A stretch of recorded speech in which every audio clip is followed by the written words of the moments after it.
I'm about to freak this. Ha ha ha ha. What? Welcome back, you guys. Thank you very much for joining me again. My name is Swardik Mayanja, and this is the Mayanja Accredited News Network. You guys can call me Q. And today I'm back at Ask Reddit.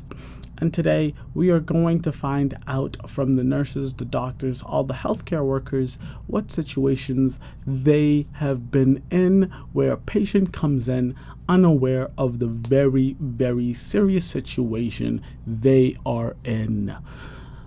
So to start us off, Pop Star Fire Truck says she's an emergency nurse, and she says 20-ish girl presents with clear vaginal discharge and cramps. Me, how many weeks? She says who, but I think she meant how many weeks pregnant are you? Her, I'm not pregnant. Me, you are in labor. So I've heard many. I'm a nurse, but I don't work in an ER and I don't work in maternity. But I've heard many stories from nurses who have and from doctors who have of people, young girls mostly, who come in unaware of them being pregnant during labor. A lot of these girls end up having babies in toilets and bathtubs, or they'll just come to the ER like this situation and be like, oh, I'm in pain, I need to poop, or I feel like there's something in my belly, or I feel like I have something going on, the discharge. And everyone is like, you're having a baby, and they're convinced that no, I'm not pregnant. I've yet to meet a pregnant woman who feels normal throughout the 9 months, right? First of all, you don't have your period anymore. Yes, there are some occasional discharge, but having a regular period or even an irregular period is not the same as having just random discharge at random times.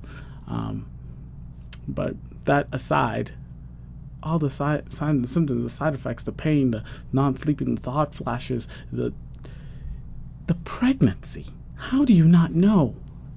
I'm not sure. Hopefully the baby was all right, but that's all we have from Popstar Fire Truck. That's kind of scary. So the True Election says a lot of people do not understand how serious numbness, tingling on one side of the body is. People will avoid going to the ED for hours and days thinking it will go away. Nope, you've just had a stroke. And so yes, this is important. So I work in a rehab hospital on a stroke and brain injury unit. Yes, numbness, tingling, especially if it's on one side of your body, is a huge red flag. Call 911 immediately. This I don't really blame people too much for, because it's just numbness and tingling. And yeah, I don't know, I've never had a stroke, I don't know the extent of the tingling and the numbness, but if you have if your foot's in one place all day and you pick it up and it's numb and tingly, you're not going to call 911. Understandably, it's very different if your entire half of your body is, but I don't blame people too much for this one, but it is a scary, very, very scary situation. If you ever think even for half a second you might have had a stroke, definitely call 911. Rather safe than sorry, especially with the stroke. FK506 writes in, I was taking care of a young man in his 20s with a history of self-medicating for severe hypertension and ended up with a massive stroke with blood pressure 230s over 120s on admit. I passed this along to the family, one of who told me that was perfectly normal. So this is definitely an education problem, because 230 over 120s, that will get you in the ICU. That's not, that kind of blood pressure is stroke just waiting to happen. It is an aneurysm just waiting to happen. That kind of blood pressure is very, very scary. So one thing is having that kind of blood pressure, not knowing, because having a really high blood pressure, maybe you feel off, but it's not something that's a physical symptom that you have, that it's out there. But for the family to think that's normal, that's why I say it's a big educational issue. And he's self-medicating himself for hypertension. Is this person a doctor or a nurse? Who knows? But self-medicating, what meds are you taking? Because nothing is working. In fact, whatever you're doing, it's probably making it worse. Let's be careful. Call your doctor, listen to your doctor, get educated. This nurse or this doctor needs to teach this person and the family that anything over like 140 is a problem. Forget about 230. Jeez and Lord. Lastly, we'll end on this. Shall be forthright. Right, and diabetic with neuropathy comes in reporting numbness and tingling in his feet after dropping a frying pan on them.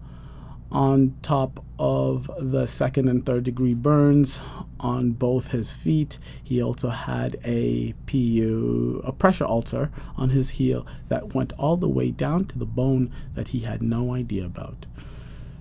So for people who know diabetics, for people who are diabetic, know that they might lose feeling in their feet. And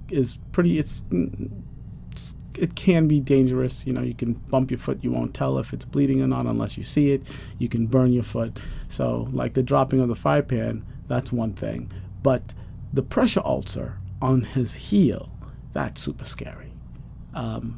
So obviously pressure ulcers don't happen in one sitting. And for those who don't know, here's a picture of a pressure ulcer. I'm sorry, it's kind of nasty, but this is what a pressure ulcer looks like. It's basically just having your foot or your body in one position and the pressure causing a wound, and that wound opening up and looking real bad. I don't know. It's a scary situation. Obviously, you don't blame the patient, but it's all about education.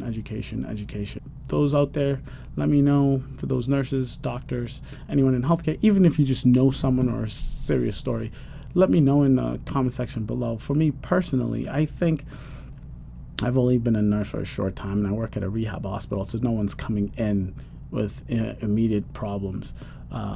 And I haven't seen anything crazy out there, and hopefully I really don't want to see anything like that. But yeah, let me know in the comment section below, because this is super interesting, and a huge part of this is education, like I keep saying. Yeah, like, subscribe. See you guys later.